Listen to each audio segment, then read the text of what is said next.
Bonjour à vous, contente de vous retrouver encore aujourd'hui pour cette nouvelle vidéo où je réponds à une question qui m'a été posée par des étudiants. La question est simplement comment vaincre la timidité. Alors je dirais que si vous avez cliqué sur cette vidéo et que le titre vous a parlé, il est probable que vous souhaiterez également traiter ce problème. Donc ici nous allons vous donner quelques clés pour savoir déjà l'origine. Alors, on ne peut pas traiter un problème quand on ne connaît pas sa source. Donc, nous allons déjà commencer par définir c'est quoi la timidité et ensuite nous saurons comment avoir quelques astuces pour savoir comment justement la combattre.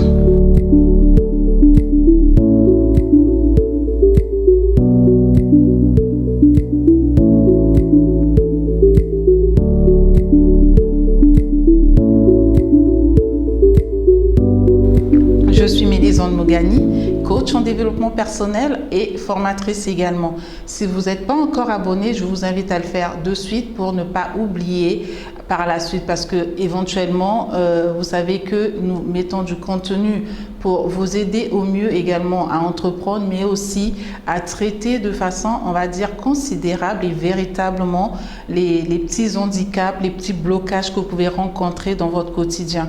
Donc, idéalement, ce serait de vous abonner pour être informé du contenu que nous mettons justement dans notre chaîne, sinon sur notre chaîne. Comme toute difficulté, avant de pouvoir la résoudre, il faut connaître sa nature, sans quoi tu perdras en temps, en énergie et même en investissement financier sans atteindre ton but.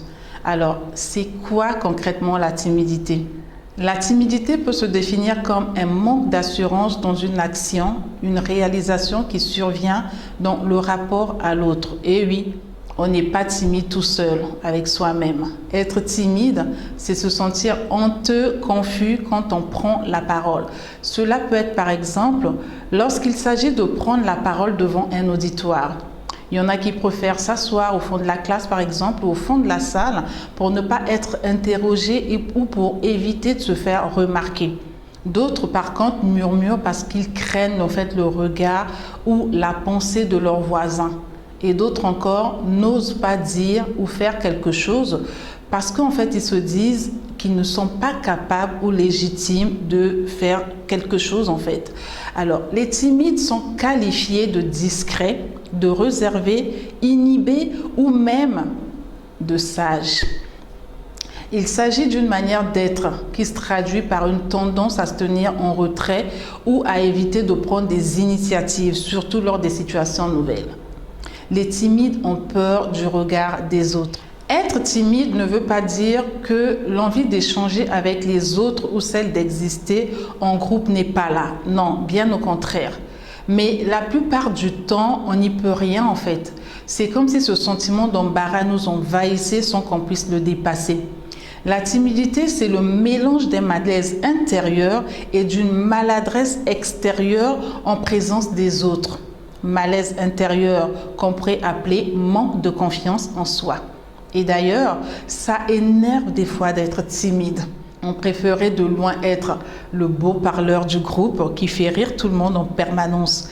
Celui-là qui a l'air sûr de lui, toujours spontané et séduisant, en même temps comique, présent, participatif. Enfin, juste la classe. Avoir l'assurance et être capable de rire de ses erreurs. On parle également souvent de trac, ce qui n'a rien à voir avec la timidité. Le fait d'avoir le trac est lié à un contexte bien précis, c'est-à-dire que là, on sort de sa routine ou de ses habitudes pour se confronter à un nouvel enjeu, comme par exemple participer à une conférence ou encore monter sur scène.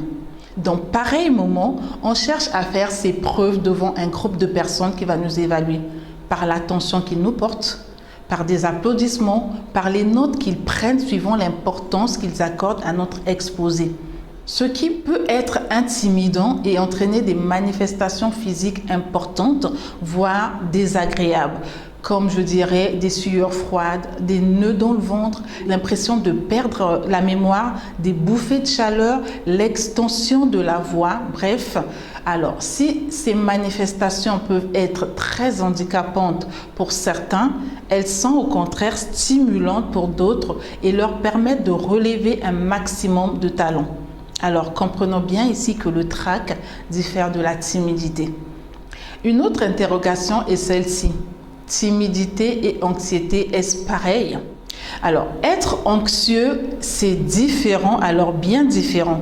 Ce n'est pas une façon d'être, mais plutôt une réaction.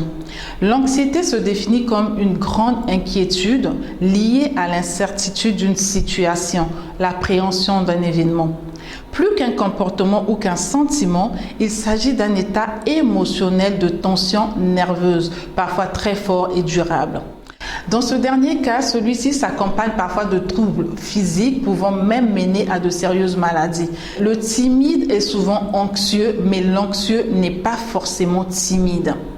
Soulignons bien que l'anxiété est une réaction due à un état émotionnel. Par contre, la timidité, elle, est due à un manque de hardiesse, c'est-à-dire de courage, d'audace, d'assurance et, comme on le dit souvent chez moi, de nzunzu. Alors, la timidité peut entraîner des hauts et des bas dans l'estime de soi. Parfois, quand on est timide, c'est parce qu'on crée que les autres nous jugent mal, alors qu'on se trouve génial. Du coup, on se rabaisse et on finit par se trouver archi nul. Alors, la vérité est entre les deux, dans un juste milieu, pas toujours facile à trouver. Alors un conseil, cultive tes talents et tu seras qui tu es vraiment. Nous préparons une série de vidéos qui traitera de ce sujet. Alors notez bien que pour que vous ayez accès à cette série pour laquelle nous traiterons de ce sujet, on va prendre vraiment l'essentiel mais également des contenus nécessaires qui vous aideront justement à traiter de ce sujet.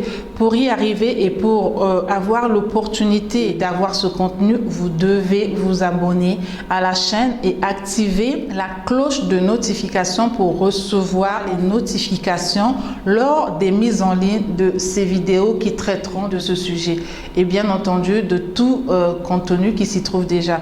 Alors d'ici là, je vous dis à très bientôt et portez-vous bien.